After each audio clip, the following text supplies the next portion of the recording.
Have you ever been so lost in your thoughts that you felt trapped by your own mind? Franz Kafka, a man whose name became synonymous with existential dread, lived in that prison every day.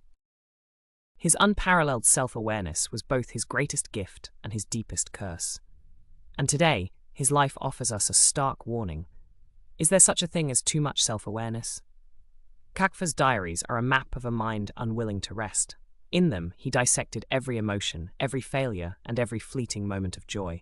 To read them is to step into the mind of a man who saw too clearly, felt too deeply, and thought too much. His acute self-awareness helped him write stories that resonate across time.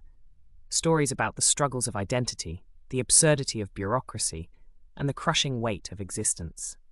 Works like The Metamorphosis and The Trial are not just fiction. They are mirrors reflecting the darkest corners of our own souls. But this gift came at a terrible cost. Kafka's self-awareness didn't just illuminate his genius, it cast a shadow of relentless self-criticism that consumed him. Kafka's self-awareness isolated him from the world. In his famous letter to his father, he wrote about the crushing expectations and judgment he felt in his upbringing. He saw himself as inadequate, unworthy, a failure in love and life. In Kafka's stories, this alienation becomes palpable. His characters, trapped, judged, and misunderstood, mirror his own fears and insecurities. For Kafka, self-awareness wasn't just a mirror, it was a magnifying glass, amplifying his every flaw and pushing him further into isolation. Kafka's perfectionism, driven by his self-awareness, often paralyzed him. He doubted his work, his decisions, even his right to exist as an artist.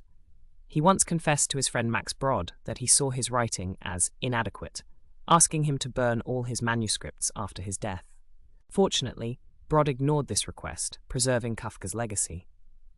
But imagine the stories that were never told, the brilliance that self-doubt extinguished before it could take form. Kafka's self-awareness turned inward, becoming a source of torment rather than understanding. He once wrote, "There is an infinite amount of hope in the universe, but not for us."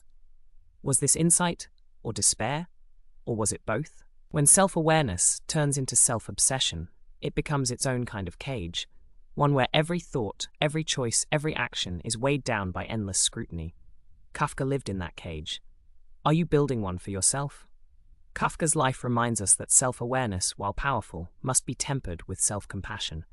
We need to reflect, yes, but not spiral. To understand ourselves, without condemning what we find. The real danger of self-awareness is losing sight of the world beyond ourselves. Kafka's brilliance lies in his ability to illuminate this struggle through his stories.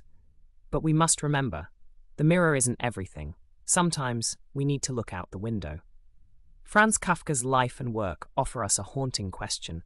Is it better to know yourself completely, or to leave some mysteries unexplored? Perhaps the answer lies not in knowing, but in learning to live with what we can never fully understand.